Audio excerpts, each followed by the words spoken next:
नमस्कार बंधुरा আমি অসীম আমি চলে এসেছি আমার পরবর্তী ভিডিও নিয়ে। এবারের আমাদের ডেস্টিনেশন হলো সুন্দরবন, বাঘের দেশ, দি রয়্যাল বেঙ্গল টাইগার। আমরা ক্যানিং থেকে 500 টাকা দিয়ে একটা অটো ভাড়া করে মাতলা নদীর ব্রিজের ওপর দিয়ে বাসন্তী হয়ে সোনাখালি হয়ে সোজা পৌঁছে গেলাম গদখালি ফেরিঘাট।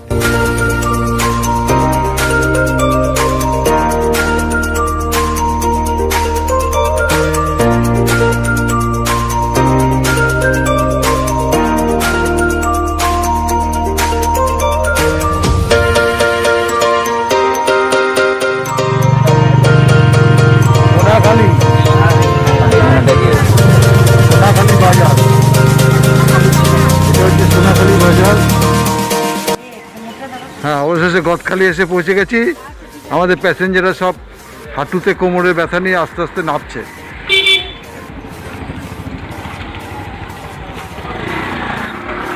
আচ্ছা, আপনার জার্নিটা কেমন লাগলো? ভীষণ ভালো, কিন্তু রাস্তাটা খুবই খারাপ, উন্নয়ন সব দিকে দাঁড়িয়ে আছে, তাই জন্য ভালো লাগেনি। ঠিক আছে, পরের বার আসলে রাস্তা ঠিক করে দেব। অবশেষে আমরা গদখালি এসে পৌঁছেছি। এটা হচ্ছে গদখালি ফেরিঘাট। এই আমরা গদখালি ফেরিঘাটে এসে পৌঁছেছি।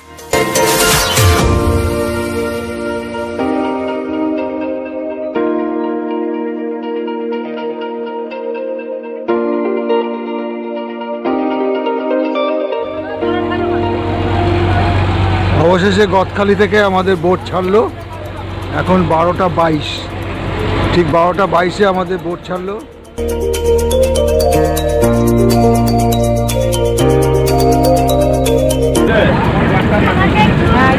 এটা আমাদের ছোটোখাটো বোট, মাত্র 15-20 জন এখানে এই বোটের মধ্যে ধরে। বোটের ওপরটা রয়েছে বসার জায়গা, একটা ছোট্ট টয়লেট, উপরে শেড আছে। এখানেও একটু বসার জায়গা রয়েছে। নিচের দিকে রয়েছে আমাদের বিছানা, অর্থাৎ রাত্রিবেলা কেউ যদি বোটে শুতে চায় তাহলে এই বোটে শুতে পারে। এই এখানে আমাদের বিছানার উপর লাগেজগুলো রয়েছে। ওদিকে দুটো বেড, এই একটা বেড, এই একটা বেড, এদিকেও দুটো বেড আছে, এই একটা বেড, এই একটা বেড। লাগেজগুলো সব খাটের তলায় ঢুকে যাবে, ওপরে শোয়া যাবে।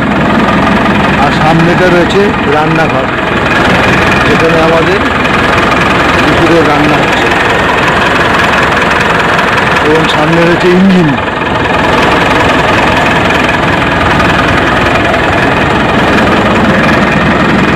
এই সিঁড়ি দিয়ে আমরা ওঠানামা করবো বোটে ওপর নিচে যাওয়ার জন্য।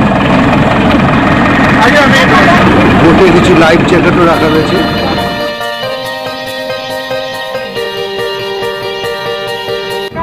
বিদ্যাধরী নদীর ওপর দিয়ে আমাদের লঞ্চ এখন রওনা দিয়েছে সুন্দরবনের উদ্দেশ্যে। বিদ্যাধরী নদীর ওপর দিয়ে আমাদের লঞ্চ সুন্দরবনের উদ্দেশ্যে যাত্রা শুরু করেছে।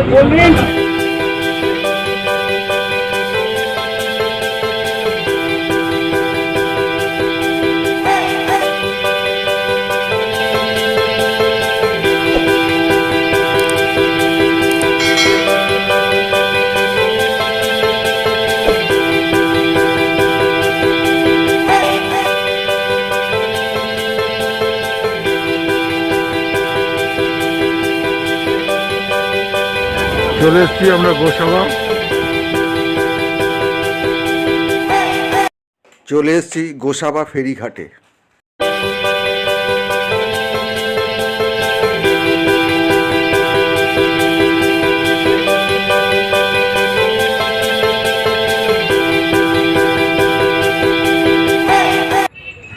ফেরিঘাট থেকে বাজারের মধ্যে দিয়ে এসে আমরা এসে পৌঁছলাম হ্যামিল্টন বাংলো। ওই সামনেই দেখা যাচ্ছে হ্যামিল্টন বাংলো।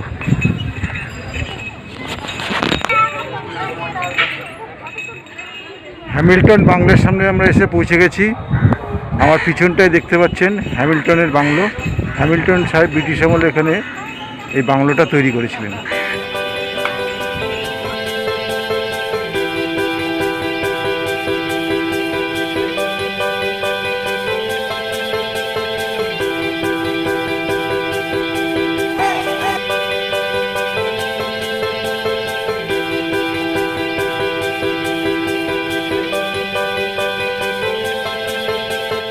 হ্যামিল্টন বাংলো দেখার পর গদখালি ফেরিঘাট থেকে একটু এগিয়ে গিয়ে সামনেই পড়বে গোসাবা থানা, আর গোসাবা থানা থেকে একটু এগিয়ে গিয়ে দেখা পড়বে রবীন্দ্রনাথ ঠাকুরের এই বেকন বাংলোটি। এটা রবীন্দ্রনাথের বাংলো বা বেকন বাংলোও বলা হয়। বিশ্বকবি রবীন্দ্রনাথ এখানে 1932 সালে 30-31 ডিসেম্বর এই বাংলায় অবস্থান করেন।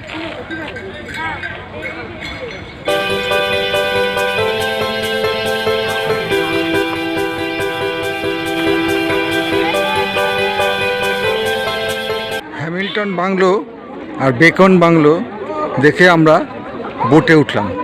এবার আমরা যাব পাখিরালয়। গোসাবা থেকে আমাদের লঞ্চ ছেড়ে এবার সোজা চলে যাচ্ছে পাখিরালয়। পাখিরালয়ে আমরা আজকে রাত্রি যাপন করব। পাখিরালয়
আপনি বলুন আপনাদের কোথায় কী কী ব্যবস্থা রয়েছে?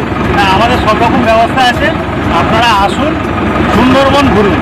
সুন্দরবনের মানুষগুলো বেঁচে থাকবে। আপনারা আসলে আপনাদের ইয়েতে ওদের জীবিকা অর্জন হবে। আর আচ্ছা, সুন্দরবনে কি আপনাদের আমাদের বাঘ দেখাই মেইন উদ্দেশ্য না আরো অন্য কিছু আছে? না, বাঘ দেখার উদ্দেশ্য নিয়ে কেউ সুন্দরবনে আসবেন না। এবং আমি বলবো জঙ্গলেও কেউ ওয়াইল্ড লাইফ নিয়ে যাবেন না। ওয়াইল্ড লাইফ দেখবো এই নিয়ে জঙ্গলে কেউ ঘুরতে যাবেন না। এছাড়াও অনেক বৈচিত্র্য আছে, সৌন্দর্য আছে জঙ্গলে এবং সুন্দরবনে। সুন্দরবনের মানুষগুলোকে আপনারা একটু সাহায্য করুন। আপনারা ঘুরতে আসলে তবেই ওদের জীবিকা অর্জন হবে। আচ্ছা, বললে আমি শেষ করলাম। ঠিক আছে। কিঞ্জল ট্যুরস অ্যান্ড ট্রাভেলসের পক্ষ থেকে মিস্টার জ্যোতিনাথ দে আজকে যে লাঞ্চ তৈরি করেছেন, আপনি একটু লাঞ্চটা বলবেন স্যার? আজকে যেহেতু আমাদের স্টার্টিং ডে, আমরা ওই জন্য সকালবেলা ব্রেকফাস্টে আমরা লুচি আলুর দম করে মিষ্টি দিয়ে আমরা লঞ্চ স্টার্ট করে দিয়েছিলাম। আচ্ছা, আর লাঞ্চে কি তারপরে আছে? আমরা লাঞ্চে মোটামুটি আমরা খুব তাড়াতাড়ি করে ওয়েলকাম ড্রিঙ্কসও ছিল, তারপরে ওয়েলকাম কিট ছিল। আর লাঞ্চে আমরা একটু তাড়াতাড়ি করে আজকে অ্যারেঞ্জ করতে পারিনি সেরকমভাবে। তবে যতটা করেছি হয়তো কাতলা মাছের এই ভাত, ডাল, সবজি, আলু ফুলকপির, আর আর এটা কি মাছ দেওয়া হয়েছে? পার্সে মাছ। এটা কি ডাল? এটা হচ্ছে মুগ ডাল, মসুর ডাল মিশিয়ে। আর এটা? এটা কাতলা মাছের আচ্ছা, দু কালিয়া। রকম মাছ হয়েছে, কাতলা মাছের কালিয়া আর পার্শে মাছ। আমাদের ট্যুরে সবসময় two veg two non veg থাকে।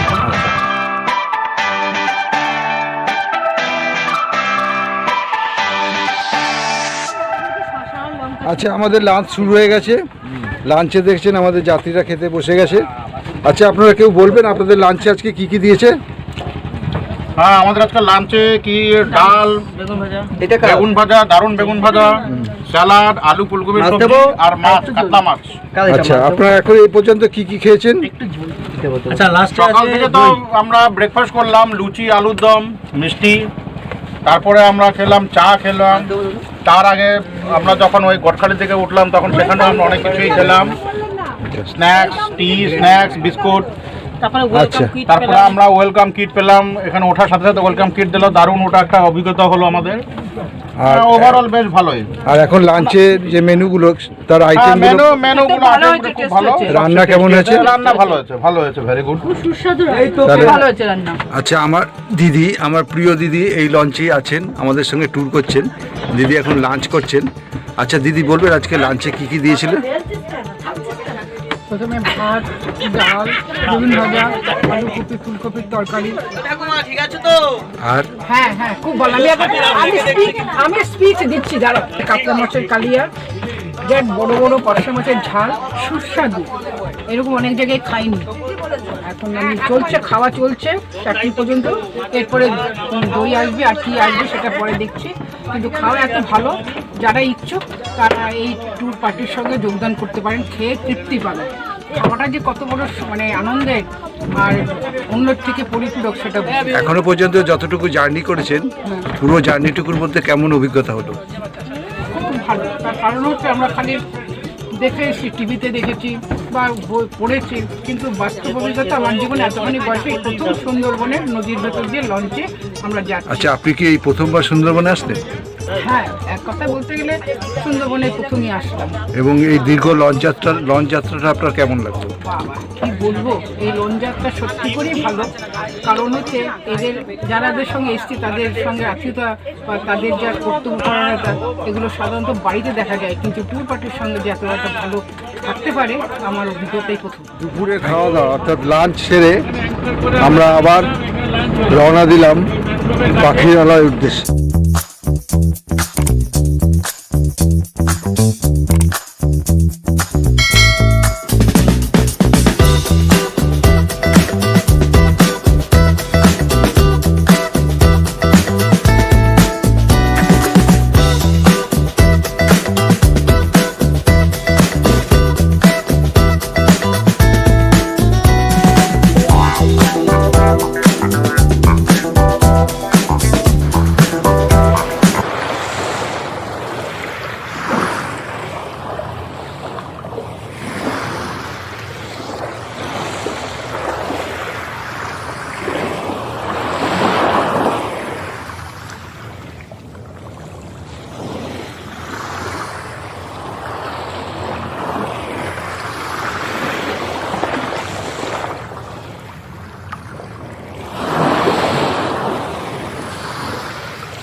এই রাস্তাটা চলে গেল সজনেখালি, পীরখালি, গাজীখালি।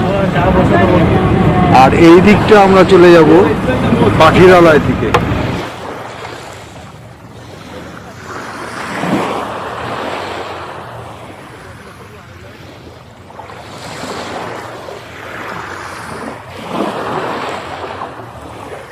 জঙ্গল, সজনেখালির জঙ্গলে পুরোটাই নেট দিয়ে ঘেরা থাকে। মানে এইখানেই একমাত্র বাঘের দেখা পাওয়া যেতে পারে। বাঘ এই পথ দিয়ে যাতায়াত যাতে করতে না পারে তাই জন্য পুরো নেট দিয়ে ঘেরা হয়েছে। ওখানে নিয়ে যাবে সেখানে। আমি যদি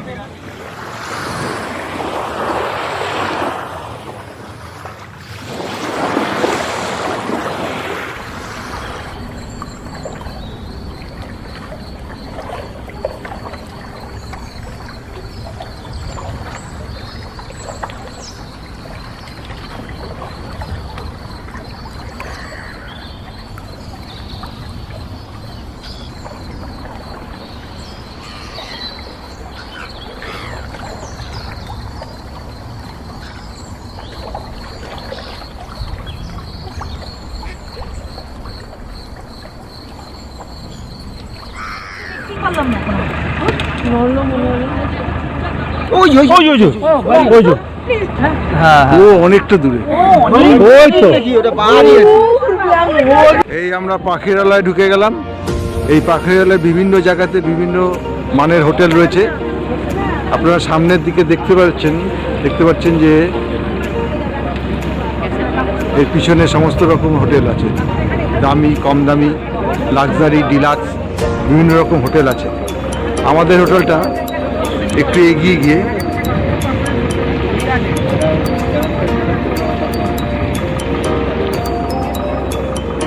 এরকম জায়গায় আমাদের হোটেলটা রয়েছে, আমরা সেখানেই যাচ্ছি। হোটেল S2, ওই দিয়ে দেখা যাচ্ছে পিঙ্ক কালারে S2 হোটেল। এখানেই আমরা আজকে রাত্রি যাপন করব।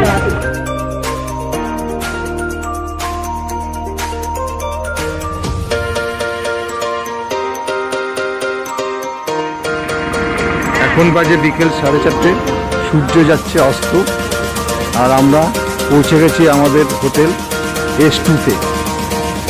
এই সামনেই আমাদের S2 হোটেল। এই S2 হোটেলের জেটি।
এখন বাজে বিকেল 5:05, প্রায় সন্ধ্যের সময় আমরা হোটেল S2-তে এসে পৌঁছেছি।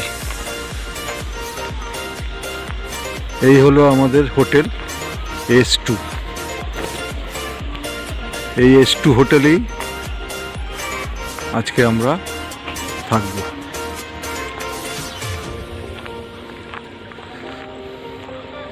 এখানে AC, নন AC দু রকমই ঘর ভাড়া পাওয়া যায়।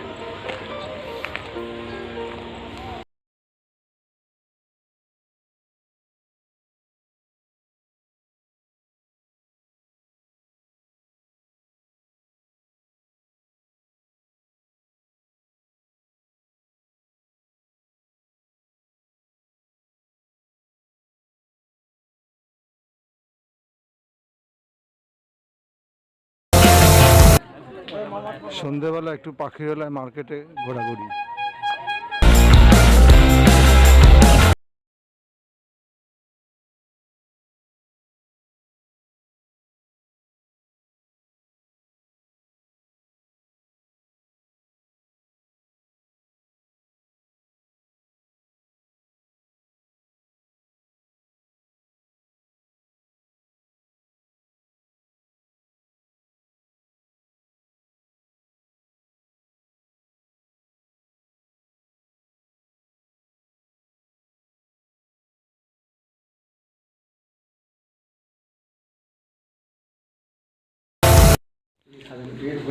রাত্রিরে ফ্রাইড রাইস আর চিলি চিকেন, আর সঙ্গে মিষ্টি। সন্ধেবেলায় পাকোড়া খাওয়া হয়েছে, তার ফলে অনেকেই রাত্রিবেলার ডিনারে একটু কমই খাচ্ছে।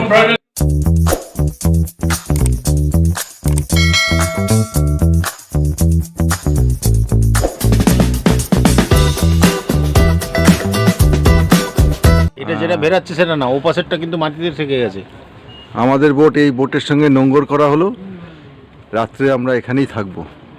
পেঁয়াজ দিয়ে না, একটু পেঁয়াজ দাও তো।